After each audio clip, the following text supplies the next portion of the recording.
नमस्कार, आदाब, जय भीम, सत श्री अकाल। लोकमंच वक्ता लाइव के मिले अजीज दर्शकों, आज मैं आपको एक उस शख्सियत से मिलवाने जा रहा हूं जिसने अपने उम्र की तकरीबन 25 वर्ष से अधिक समाज के उत्थान और उसके कल्याण की राह में खर्च किया है। मैं आज उनसे उस बात को लेकर चर्चा करने जा रहा हूं कि हालिया गुज़िश्ता कुछ दिनों पूर्व महाराष्ट्र प्रदेश कांग्रेस कमेटी की कार्यकारिणी की विस्तारित सभा हुई, जिसमें केंद्र सरकार की गलत नीतियों और जो राज्य सरकार जो अभी है फडणवीस और शिंदे सरकार जो कार्य कर रही है उसकी गलत नीतियों के खिलाफ प्रस्ताव पारित किए गए। हालांकि केंद्र सरकार ने गुज़िश्ता कुछ दिनों पूर्व मुस्लिम समाज के हित में उसकी कल्याणकारी जो योजनाएं थी, जो कि यूपीए सरकार और मनमोहन सिंह के दौर में भी जारी थी, उसको बंद कर दिया गया है। लेकिन उस बारे में कांग्रेस ने एक भी प्रस्ताव पारित नहीं किए हैं, जबकि ये देखने में आया है कि आज़ादी के बाद से अब तक के मुस्लिम समाज कांग्रेस के वोट बैंक के रूप में इस्तेमाल होते आया है। तो मेरे सामने हैं डॉक्टर असलम बारी जी, जो कि मुस्लिम समाज के एक जाने माने चिंतक है और वो मुस्लिम समाज के कल्याण के लिए, उसके हित के लिए कार्य भी करते आए हैं पिछले 25 साल से अधिक वर्षों तक। तो मैं जानना चाहूँ कि सर, आपका लोकमंच वक्ता लाइव में स्वागत है और आप अभी यूनाइटेड मुस्लिम परिषद का संचालन कर रहे हैं। तो गुज़िश्ता दिनों जो महाराष्ट्र प्रदेश कार्यकारिणी की जो नागपुर में बैठक हुई है, उसमें बहुत सारे प्रस्ताव पारित किए गए केंद्र सरकार राज्य सरकार के भी के खिलाफ में, जो कि गलत नीतियां थी इनकी। तो उसमें लेकिन मुस्लिम समाज का कोई उल्लेख नहीं है। इस बारे में आप क्या कहना है? देखिए, हालात ऐसे हैं, सभी पार्टी अपना अपना एजेंडा चलाती है, अपने अपने काम करते हैं।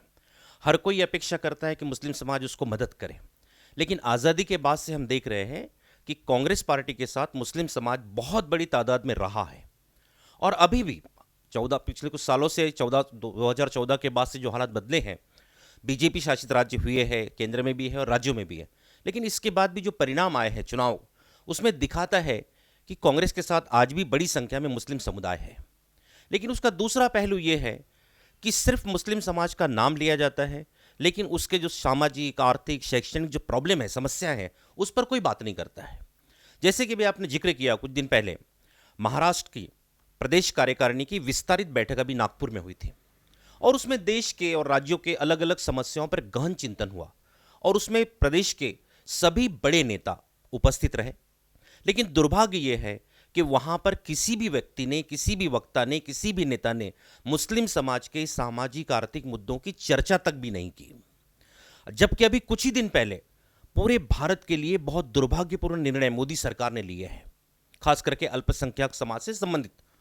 वो निर्णय ये थे कि यूपीए 1 और यूपीए 2 के समय जब मनमोहन सिंह जी की सरकार ने ये देखा कि भाई सच्चर आयोग है, रंगनाथ मिश्रा आयोग है और अलग अलग कमेटी ने बताया कि भाई माइनॉरिटीज़ की बहुत प्रॉब्लम है, शिक्षा के क्षेत्र में, आर्थिक रूप से, सामाजिक रूप से समाज पिछड़ गया है, तो उन्होंने अलग अलग प्रकार की योजनाएं लाई थी। और पढ़ाई लिखाई के क्षेत्र में अल्पसंख्यक समाज आगे बढ़ना चाहिए, इनको प्रोत्साहन देने के लिए योजनाएं लाई गई थी। उसमें एक प्रमुख योजना थी जो बच्चों को मोटिवेट करने के लिए थी, पहली से लेके तो 10वीं तक, जिसको प्री मैट्रिक बोला जाता है। बहुत ही नॉमिनल 100 रुपये प्रति माह मिलते थे और वो भी बिलो पीपीएल, जिसको हम कहेंगे बीपीएल के अंदर जो माइनॉरिटी आती है, उसके लिए योजना थी।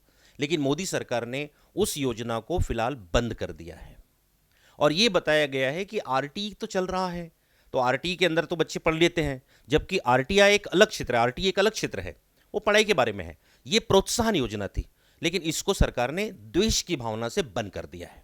उसी प्रकार से मौलाना आजाद फाउंडेशन जो है, जो एमफिल और पीएचडी करने वाले माइनॉरिटीज़ के बच्चे थे, उनको वो फेलोशिप मिलती थी। ये सरकार ने, मोदी सरकार ने वो माइनॉरिटीज़ की फेलोशिप भी बंद कर दी है। सरकारी नौकरियों में हम देखते हैं कि माइनॉरिटीज़ का प्रमाण बहुत कम है, तो यूपीए के अंतर्गत फिर से एक योजना लाई गई थी कि जो बच्चा यूपीएससी प्रीलिम पास कर लेता है, उसको मेन की तैयारी में मदद होनी चाहिए। इसके लिए कोचिंग क्लासेस चलाई जाती थी, जो केंद्रीय अल्पसंख्यक मंत्रालय है उसके मार्फत।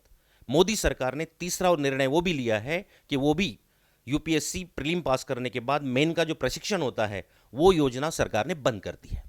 इतने बड़े निर्णय सरकार ने लिए हैं और इसका इफेक्ट पूरे भारत में हो रहा है। पूरा विपरीत परिणाम हो रहा है, निराशा का भाव आ रहा है। और ये सब योजनाएं कांग्रेस की सरकार की समय थी, यूपी की समय की थी। तो अगर मोदी सरकार इसके विरोध में जाती है तो इस पर करना चाहिए था और एक समाज को एक आश्वासन देना चाहिए था कि हम इसके लिए प्रयास करेंगे, सरकार से लड़ाई झगड़ा करेंगे, सरकार से समझाएंगे, सरकार से बात करेंगे। लेकिन टॉप टू बॉटम किसी भी जगह पर सरकार, मोदी सरकार के विरोध में जो काम होना चाहिए था वो नहीं किया गया और इस बैठक में भी उसके बारे में चिंतन मनन नहीं हुआ और मोदी सरकार का जो निश्चित करना चाहिए था वो भी नहीं हुआ। ये अत्यंत दुर्भाग्यपूर्ण है। जबकि हमारा ये मानना है कि उस मीटिंग में अगर दूसरे नेता चर्चा नहीं कर रहे तो कोई बात नहीं, हम एक बार समझ सकते हैं। लेकिन वहां पर महाराष्ट्र के कार्यकारी अध्यक्ष नसीम आरिफ खान प्रेजेंट है, उपस्थित है। वहां पर महाराष्ट्र माइनॉरिटी सेल के प्रमुख वजाहत मिर्जा प्रेजेंट है, जो समाज के बारे में काम करते हैं, जो समाज की भावनाओं को लेकर चलते हैं, समाज के मुद्दों को वहां पर रखना उनका फर्ज बनता है। लेकिन उन्होंने इसकी तरफ पूरी तरह से दुर्लक्ष्य किया। ये समाज में एक बहुत निराशा का भाव गया है, समाज को सदमा लगा है, समाज गुस्से में भी है कि ये लोग वहां सिर्फ नामधारी है, जबकि इनका फर्ज अदर समाज, बाकी समाज के लोग अगर अपने समाज की बात करते हैं तो इनका भी फर्ज बनता है कि जब इतने बड़े निर्णय, गलत निर्णय मोदी सरकार ने लिए हैं तो वहां पर उसकी चर्चा होनी चाहिए थी, उसका निषेध प्रस्ताव पास होना चाहिए था। इन लोगों ने ये काम नहीं किया है, इसके लिए समाज में एक बहुत गलत मैसेज गया है, न सिर्फ कांग्रेस के विरोध में बल्कि ये मुस्लिम नेताओं के विरोध में भी गया है कि ये सिर्फ शोपीस है, ये दिखावे का काम करते हैं। जैसे ये केंद्र की बात हुई, उसी प्रकार से वहां पर राज्य के बारे में भी प्रस्ताव पास किए गए कि भाई शिंदे फडणवीस सरकार जो काम कर रही है उसने कुछ और काम करना चाहिए, कुछ अलग काम करने चाहिए, इसके बारे में सरकार ने कुछ नए काम करने चाहिए, इसके लिए प्रस्ताव पास किए गए। पहला प्रस्ताव राज्य के बारे में यह बताया गया है कि जैसे बिहार में ओबीसी की जातिगत जनगणना ली जा रही है, उसी प्रकार से महाराष्ट्र में भी ओबीसी की जातिगत जनगणना ली जाए। हमारा इसको विरोध नहीं है, यह प्रस्ताव पास किया गया। दूसरा प्रस्ताव पास किया गया है कि भाई मराठा आरक्षण के लिए सरकार प्रयास करे और उसको लागू करे, इसको भी हमारा विरोध नहीं है। तीसरा प्रस्ताव वहां पे लिया गया राज्य के बारे में कि जो एससी एसटी होते हैं इनके प्रमोशन, नौकरियों में प्रमोशन की स्कीम को लागू करवाया जाए, इसको भी हमारा विरोध नहीं है। लेकिन हमारा विरोध इस बात को है कि जब यहां पर ये तीन मुद्दों की बात होती है तो यही सरकार ने, यही कांग्रेस और राष्ट्रवादी की सरकार ने मराठा आरक्षण के साथ साथ मुस्लिम आरक्षण का प्रस्ताव भी पास किया था और जिसको मुंबई हाईकोर्ट ने अपनी सम्मति दी थी, उसके बाद भी इसका जिक्र इस बैठक में नहीं होता है। धनगर आरक्षण की बात हुई थी, उसकी भी जिक्र इस चर्चा में नहीं होता है, यहां सिर्फ सिलेक्टिव बात हो रही है। तो हम इस बात का निश्चित करते हैं कि वहां पर मराठा आरक्षण के साथ साथ मुस्लिम आरक्षण और धनगर आरक्षण के बारे में भी बात करनी चाहिए थी और बैठक में प्रस्ताव पास किया जाना चाहिए था। जिस प्रकार से राज्य में अलग अलग समाज के लिए आरक्षण व्यवस्था होने के बाद भी सारटी, बारटी, महाज्योति बनी है जो अलग से विद्यार्थियों को मदद करती है। पिछले कुछ समय से महाराष्ट्र के अनेक माइनॉरिटी समाज संगठन ये बात कर रहे हैं कि महाराष्ट्र में मौलाना अबुल कलाम आज़ाद के नाम से या फिर डॉक्टर एपीजे अब्दुल कलाम के नाम से आप प्रशिक्षण और संशोधन संस्था बनाइए, बारटी, सारथी, महाज्योति के माफिक। उसकी भी कोई चर्चा नहीं हुई, उसके बारे में भी बात नहीं हुई। तो ये दोनों चीज़ों का बहुत समाज में निगेटिव प्रभाव गया है और ये क्लियर कट है कि मुस्लिम समाज के जो नेता है, जो नामधारी मुस्लिम है, सिर्फ दिखावा करते हैं, वहाँ पे वो समाज की चर्चाओं की बात नहीं करते और समाज में क्या होना चाहिए सिर्फ दिखावा है कि समाज का सामाजिक, आर्थिक, शैक्षणिक विकास होना चाहिए। ग्राउंड फ्लोर पर इसके बारे में कोई भी बात नहीं होती। ये अत्यंत निषेधात्मक है। मैं सरकार से मांग करूंगा, कांग्रेस पार्टी हो, राष्ट्रवादी और भी जितनी पार्टियां हैं, जब कभी आपका अधिवेशन होता है तो वहां पे जैसे आप एससी, एसटी, ओबीसी सभी समाज की बात करते हैं तो वहां पे माइनॉरिटीज़ के चर्चाओं की बात होनी चाहिए और उसके बारे में भी कोई कॉन्क्रीट योजना आपने बनानी चाहिए ताकि समाज में ये मैसेज जाए कि सही में आप सभी समाज के हित की बात करते हैं, आप संविधान की बात करते हैं, सबको लेके चलने की बात करते हैं, सिर्फ इलेक्शन का नहीं। सिर्फ जब इलेक्शन आता है तो आप सब समाज की बात करते हैं, लेकिन जब कुछ काम करने की बात आती है तो उस समय मुस्लिम समाज को, माइनॉरिटीज़ को अवॉइड कर दिया जाता है। हम यूनाइटेड मुस्लिम परिषद की तरफ से ये बात रखते हैं, हम समाज को जागरूक करेंगे और उनको ये बताएंगे कि जितनी पार्टियां हैं इनका बाहर का चेहरा क्या है, इनका अंदर का चेहरा क्या है, और उससे भी आगे बढ़ के जो मुस्लिम नेता अलग अलग पार्टियों में काम कर रहे हैं वो कितने निष्क्रिय है, वो सिर्फ समाज को बेवकूफ़ बनाने का काम करते हैं। उनका फ़र्ज़ बनता है कि वो जहाँ कहीं भी रहे लेकिन वो समाज हित में काम करे, समाज हित की बात करे। जैसे बाकी समाज के नेता अपनी अपनी समाज की बात करते हैं, वैसे इनका भी फ़र्ज़ बनता है कि इन्होंने अपने समाज की बात रखनी चाहिए और जो जिनाइन है, जो संविधान के दायरे में है, जो लागू हो सकता है, जो अदर समाज को मिल रहा है, वो इनको भी मिलना चाहिए। ऐसी आवाज़ इन लोगों ने उठानी चाहिए। देखिए सर, अभी आपने मुस्लिम आरक्षण की जो बात की है तो ये साफ बात के उल्लेख है संविधान में कि धार्मिक आरक्षण नहीं दिया जाता है। तो ठीक है, मराठा आरक्षण तो एक अलग बात है, वो तो पेशेवर आरक्षण कहलाया जाएगा। लेकिन धर्म के नाम पे मुस्लिम समाज को आरक्षण नहीं दिया जाता है, तो इसकी क्या रूपरेखा है आपके पास में? क्या मुस्लिम समाज को जो आरक्षण दिया गया था उसकी रूपरेखा क्या, उसका बेस क्या है, थोड़ा ये बताइए हमारे दर्शकों को। देखिए, अपने भारत में जो आरक्षण मिल रहा है वो सामाजिक आरक्षण है, चाहे एससी का हो, एसटी का हो, ओबीसी का हो। इसके साथ साथ अलग अलग प्रकार के आरक्षण मिलते हैं। जैसे आप देखते हैं कि दिव्यांग लोगों को आरक्षण मिलता है, सैनिकों को आरक्षण मिलता है, खिलाड़ियों को आरक्षण मिलता है। अलग अलग वर्ग की कैटेगरीज होती है, उसके हिसाब से अलग अलग राज्य सरकारें और केंद्र सरकार ये प्रावधान करती है। जहां तक मुस्लिम समाज के आरक्षण की बात है, ये कोई धार्मिक आरक्षण नहीं है, ये एक सामाजिक आरक्षण है। और वो भी मुस्लिम समाज के 100% लोगों का आरक्षण नहीं है। मुस्लिम समाज की जो अलग अलग बिरादरियां हैं, जिसे हम मराठी की भाषा में जातियां कहते हैं, हम लोग उर्दू में उसको बिरादरी कहते हैं, तो जो 50 बिरादरियां छांटी गई थी, जो सामाजिक, शैक्षणिक, आर्थिक रूप से पिछड़ी है, उसको आरक्षण का प्रावधान था। और आरक्षण मीन्स ये रिप्रेजेंटेशन है, प्रतिनिधित्व है। भारत एक बहुभाषी देश है, सभी समाज के लोग रहते हैं, तो शासन प्रशासन में सभी लोगों को समान हिस्सेदारी मिलनी चाहिए, समाज सभी को रिप्रेजेंटेशन मिलना चाहिए, प्रतिनिधित्व मिलना चाहिए। इसके लिए संविधान की धारा 16(4) में ये प्रोविजन किया गया है कि राज्य सरकार ये देखे, अगर उसके राज्य में कोई जात नहीं, कोई धर्म नहीं, कोई भाषा नहीं, अगर वहाँ का कोई भी समुदाय अगर नौकरियों की भाषा में, सरकारी नौकरियों की भाषा में, एजुकेशन की भाषा में पिछड़ जाता है, तो आर्टिकल 16(4) के अंतर्गत वहाँ की राज्य सरकार एक प्रस्ताव पास करके वहाँ के उस वर्ग को शैक्षणिक और आर्थिक रूप से और नौकरी के रूप से आरक्षण दे सकती है। इस प्रकार का प्रावधान केरला में है, कर्नाटका में है, आंध्रा में है, अलग अलग राज्यों में हो रहा है। उसी प्रकार का प्रोविजन यहाँ पर भी किया गया था, जिसे मुंबई उच्च न्यायालय ने सही ठहराया। लेकिन चूंकि फडणवीस जी की बीजेपी की समर्थित सरकार थी, उस सरकार का पहले से ये दृष्टिकोण है जो मुस्लिम विरोधी है, जो माइनॉरिटीज विरोधी है, और उसी भावना के तहत ये गलत प्रचार किया गया कि ये धार्मिक आरक्षण है। ये धार्मिक आरक्षण नहीं है। कर्नाटक जैसे राज्य में आज भी, कर्नाटका में अनेक लोगों की सरकारें हुई, कांग्रेस की हुई, जेडीएस की सरकार हुई, संयुक्त सरकार, इवन आज बीजेपी की सरकार है, लेकिन वहां पर भी मुस्लिम माइनॉरिटीज को 4% आरक्षण पिछले कई सालों से मिल रहा है। वो भी बीसी के नाम से, बैकवर्ड के नाम से मिल रहा है, और उसका समाज में रिप्रेजेंटेशन नहीं है।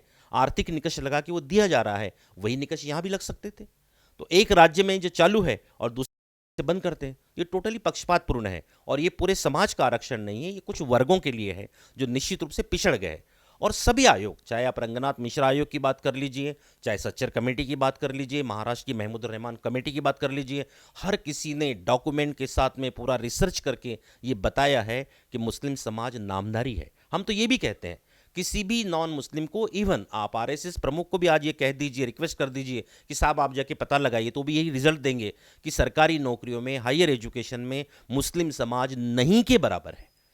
और संविधान ये कहता है, राजनीति ये कहती है कि भाई जो शोषित है, उपेक्षित है, जिसका हिस्सा नहीं है, उसको हिस्सा देना चाहिए।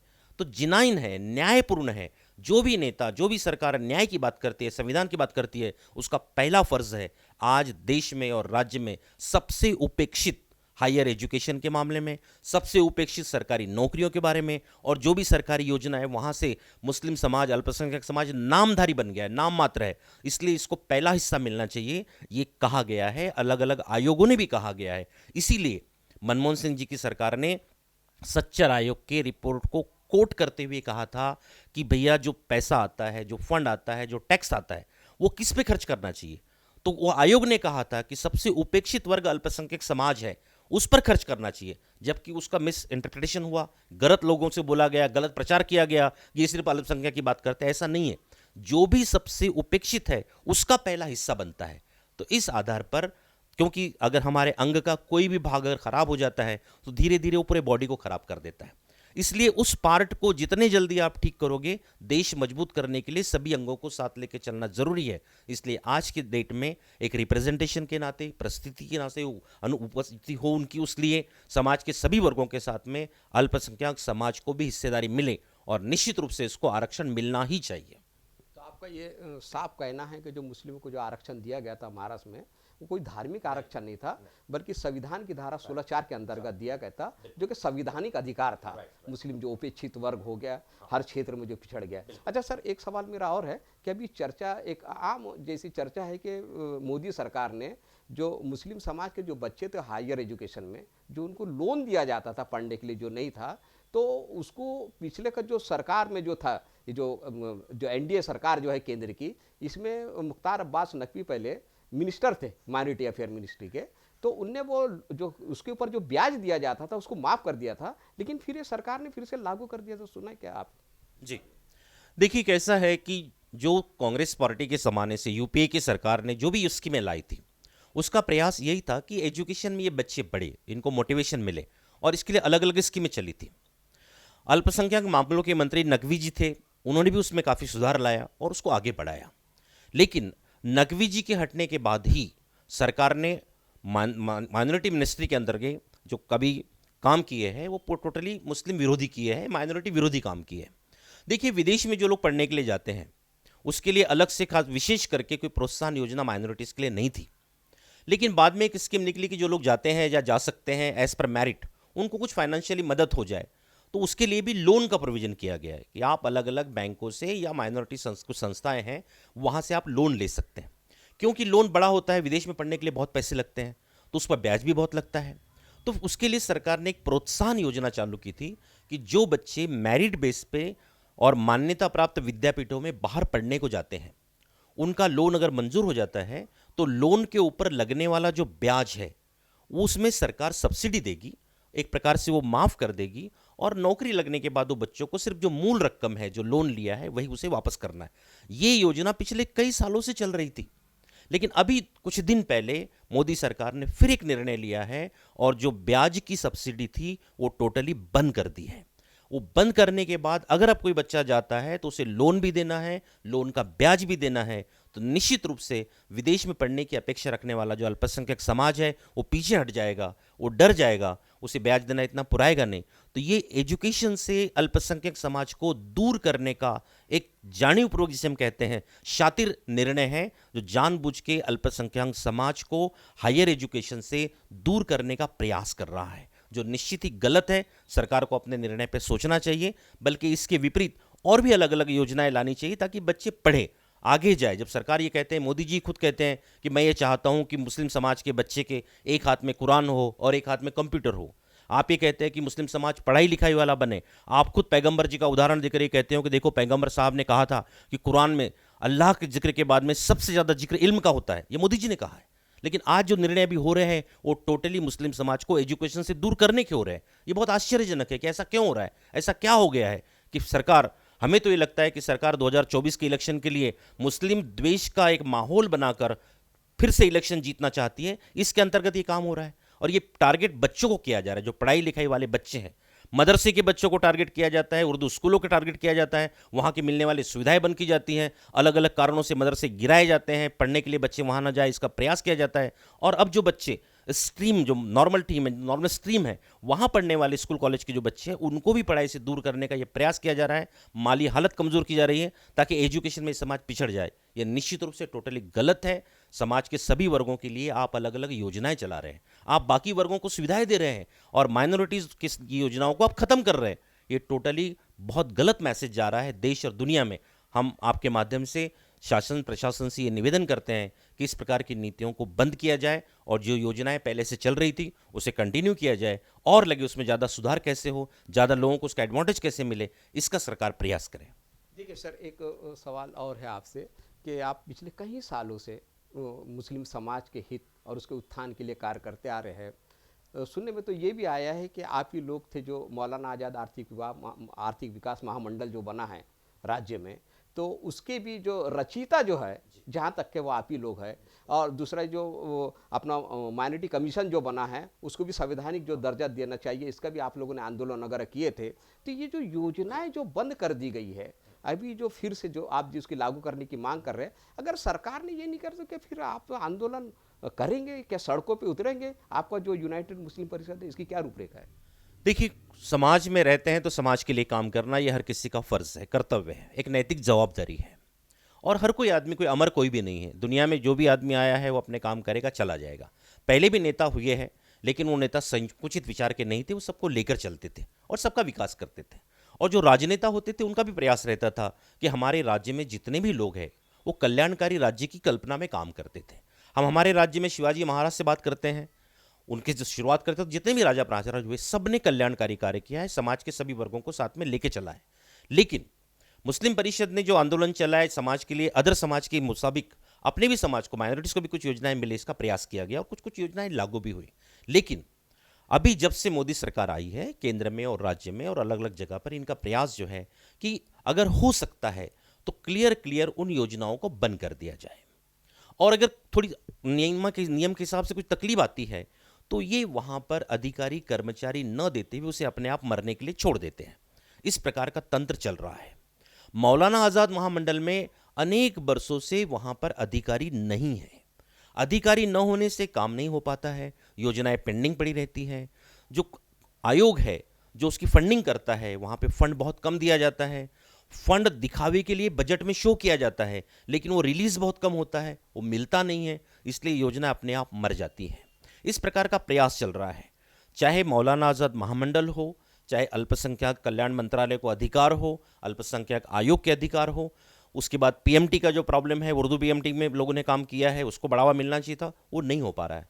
लेकिन हमने इस पर ध्यान रखा है और हम मुस्लिम परिषद के माध्यम से समाज को जागरूक करके कि भाई ये मुद्दे कम हो रहे हैं, इस पर सरकार ध्यान नहीं दे रही है, हम एक जन जागृति करने वाले हैं और समाज को, न सिर्फ अल्पसंख्यक समाज को, मुस्लिम समाज को, बल्कि समाज के सभी वर्गों को ये हम साथ में लेकर, क्योंकि सभी समाज चाहता है कि सबको न्याय मिले, कोई किसी पर अन्याय नहीं चाहता। अन्याय की भाषा सिर्फ ये राजनीतिक नेता करते हैं अपने वोट बैंक को बढ़ाने के लिए। हम सभी समाज के वर्गों को साथ में लेकर जो अन्याय हो रहा है वो अन्याय दूर हो और माइनॉरिटी समाज को न्याय मिले, अदर समाज के हिसाब से इनको भी न्याय मिले। और चाहे मौलाना आज़ाद मंडल हो, अल्पसंख्यक आयोग हो, कल्याण मंत्रालय हो और जितनी भी स्कीमें हैं जो एक प्रकार से कम होती जा रही है, जो फंडिंग कम हो रहा है, तो उसकी आवाज़ उठाएंगे, समाज के सभी वर्गों को साथ में लेंगे, मुस्लिम समाज को भी, चाहे उसकी महिलाएं हो या पुरुष हो या नौजवान हो, सबको जागरूक करेंगे। देखिए, अन्याय जो होता है वो अन्याय का परिणाम बहुत बुरा होता है, इसलिए अन्याय किसी पर भी न हो। हम अपने घर में साधारण देखते हैं कि नवविवाहिता जब आती है, अगर उस पर अन्याय होता है, कुछ दिन के बाद में वो भी अपना घर अलग बसा लेती है। भारत की जो परंपरा है, सभी सर्वधर्म समभाव की है, भाईचारे की है, इस भावनाओं को बढ़ाए, सबको न्याय मिले, इसके लिए मुस्लिम परिषद सबको साथ में लेकर फिर से काम करेगी, सरकार को समझाएगी, पदाधिकारी को समझाएगी, प्रशासन के लेवल पर जो लोग बैठे हैं उनको संविधान के दायरे में समझाया जाएगा, शांतिपूर्वक बातें रखी जाएगी उनके सामने और प्रयास किया जाएगा। गांधी जी को मानने वाले हम लोग हैं, तो उनका प्रयास होगा कि सबको साथ में लेकर चले और जो अन्याय है वो दूर हो और ये भी समाज का सभी लोगों की तरह विकास हो, इसके लिए प्रयास किया जाएगा। देखिए, मेरा आखिरी सवाल है, आपने मोदी सरकार की नीतियों का अन्यायपूर्ण बताया है, लेकिन सर पिछले कुछ दिनों से एक चर्चा चली है कि जो वक्फ बोर्ड जो है यहाँ पे जो बना है, जिसके जो प्रमुख जो है, अध्यक्ष जो है डॉक्टर वजाहत मिर्ज़ा जी है, तो वक्फ बोर्ड में भी बहुत सारी खामियां हैं, उसके काम नहीं आ रहे। तो कहीं ना कहीं अपने लोगों का भी तो कमज़ोरी है, उनकी भी तो गलतियां हैं कि हमारे समाज के पिछड़ेपन जो आया है उसकी। देखिए, मुस्लिम समाज के जो अलग अलग इदारे हैं उसमें वक्फ बोर्ड एक बहुत बड़ी संस्था है। सबसे पहली बात तो ये है कि जो वक्फ बोर्ड में अधिकारी जाते हैं उनको नॉमिनेट करने का, मनोनीत करने का काम सरकार करती है, राज्य सरकार करती है, यहाँ पर केंद्र हो तो केंद्र सरकार करती है। अब प्रॉब्लम ये है कि जो सरकार नुमाइंदे बना के भेजती है, ये जाने वाले लोग समाज के हित में काम न करते हुए, वक्फ को न्याय न देते हुए, ये अपने आकाओं को खुश करने का काम करते हैं। इतिहास में अगर आप देखोगे तो वक्फ में रहने वाले अनेक माइनॉरिटी के पदाधिकारी बड़े बड़े पद पर रहे, इन्होंने अलग अलग उद्योगपतियों को, सरकारों को वक्फ की प्रॉपर्टी एजेंट के रूप में, कमीशन के रूप में बेच दी है, जो नियम के हिसाब से बेची नहीं जा सकती थी। उन्होंने गलत काम किया है। उनमें से कई अधिकारियों पर आज भी केस चल रहा है। शायद आपको याद होगा कि कुछ साल पहले जब यहां पर कांग्रेस की और राष्ट्रवादी की मिलीजुली सरकार चलती थी महाराष्ट्र में, उस समय नितिन गडकरी जी, फडणवीस साहब बहुत बड़े पैमाने पे मुस्लिम समाज के लिए एक आह्वान करते थे और वो कहते थे 2014 के पहले कि भैया देखिए, आप लोगों की वक्फ की प्रॉपर्टी बहुत है, वक्फ में बहुत प्रॉपर्टी है, अगर वो प्रॉपर्टी मिल जाए तो सरकार को कुछ करने की जरूरत नहीं पड़ेगी, उसके ही हिसाब से, वही पैसों से आपके समाज का बहुत बड़ा भला हो सकता है। और वो कहते कहते एक उदाहरण को बार बार दिया जाता था, दोहराया जाता था कि देखिए, मुंबई में आपकी वक्फ की बहुत बड़ी जमीन है, वो अंबानी परिवार को बेच दी गई है, दे दी गई है। अगर हम आते हैं सत्ता में तो हम अंबानी परिवार से, जहां पर अंबाजी ने अपना घर बनाया है, वो वक्फ की जमीन है, हम आपको वापस दिलाएंगे और आपके साथ में न्याय करेंगे। लेकिन सरकार बनने के बाद में ही 2014 के बाद भाषा बदल गई, कोई उसकी चर्चा नहीं करता, कोई उसका जिक्र नहीं करता। और आज भी जो वक्फ में अधिकारी है, पदाधिकारी है, उनका फ़र्ज़ है वो टोटली पहले वक्फी करी समाज को दे, कहाँ कहाँ पर वक्फी ज़मीन पड़ी है उसको हाईलाइट करे, उसको बताए, वो अपने अंडर में ले। और एक सबसे खतरनाक चीज़ है जो सरकार, मैं आपके माध्यम से कहना चाह रहा हूँ कि सरकार ने 1995 में कायदा बना था, कानून बना है वक्फ का कायदा। एक बार जो प्रॉपर्टी वक्फ कर दी गई है, समाज के लिए दान कर दी गई है, उसको दोबारा कोई बेच नहीं सकता है, एक नियम है। केंद्र सरकार अभी एक काम कर रही है, 1995 के वक्फ एक्ट को बदलने की कोशिश चल रही है, उस पर काम चल रहा है। दुर्भाग्य से वक्फ बोर्ड में जो माइनॉरिटीज के लोग काम कर रहे हैं वो अभी इसके बारे में एक शब्द भी बोल नहीं रहे हैं। सरकार काम ये कर रही है कि जो भी वक्त में वह प्रॉपर्टी गई है, अगर वो किसी पुराने लोगों ने दी होगी, उनके कोई रिश्तेदार हो गए जो पार्टीशन में वहां चले गए, तो उसको शत्रु संपत्ति बनाकर बताकर उसको अपने अंडर में लेना, यह सरकार की एक भविष्य की नीति है, उस पर सरकार काम कर रही है। इस पर भी समाज को जागने की जरूरत है। अगर किसी ने कुछ नहीं बोला तो ऐसे ही नियम आ जाएंगे और वो शत्रु संपत्ति बताकर वक्फ की बहुत सारी संपत्ति जब्त कर ली जाएगी। इसलिए वक्फ में जो लोग काम कर रहे हैं वो समाज को साथ में ले। और हमारा ये भी कहना है कि वक्फ में जो भी, चाहे किसी भी मुस्लिम आदमी के पास भी अगर प्रॉपर्टी तो वो न्याय करे, वो भगवान से डरे, अल्लाह से डरे, और वो प्रॉपर्टी उस वक्त को दे दे, उसका गैर इस्तेमाल न करे, गैर उपयोग न करे। और सरकार भी जहाँ जहाँ प्रॉपर्टी है उसको सामने लाए, वक्त के हवाले करे, उसका प्रॉपर रेगुलेशन करे, नियम बनाए, और उसका जो भी उत्पन्न होता है वो समाज के हित में खर्च करे। ये व्यवस्था होनी चाहिए, क्योंकि आज भी भारत में बहुत सारी प्रॉपर्टी है, वक्फ की संपत्ति है, जो अतिक्रमण में लोगों ने अपना ली है, हथिया ली है, और आज भी कानून कायदे के हिसाब से उसका हल निकल नहीं पा रहा है। तो इसको भी संरक्षण मिलना चाहिए। ये सब देश के लोग हैं, ये कोई देश के बाहर के नहीं है। सबको न्याय मिले। जहां भी कुछ चीज़ हो रहा है, मोदी जी ने बहुत सारे नियम बदल दिए हैं, हमारा ये भी कहना है कि आप उसको और सिंप्लीफाई कीजिए और सही में न्याय दिलाने की कोशिश कीजिए। ठीक है। ये मेरे साथ थे डॉक्टर असलम बारी साहब, जो कि अल्पसंख्यक समाज की जो कल्याणकारी योजना है जिस पे सरकार ध्यान नहीं दे रही है, या जिसको बंद कर दिया गया है और जिसको लागू करने की वो बात कर रहे हैं, उस बारे में उनका ये साफ कहना है कि हम अधिकारीगण, इस देश के नेतागण, कर्मचारीगण सबको जाके समझाएंगे और अल्पसंख्यक समाज के हित में न्याय करने के लिए वो उनसे अनुरोध करेंगे, और वो भी संवैधानिक दायरे के अनुसार।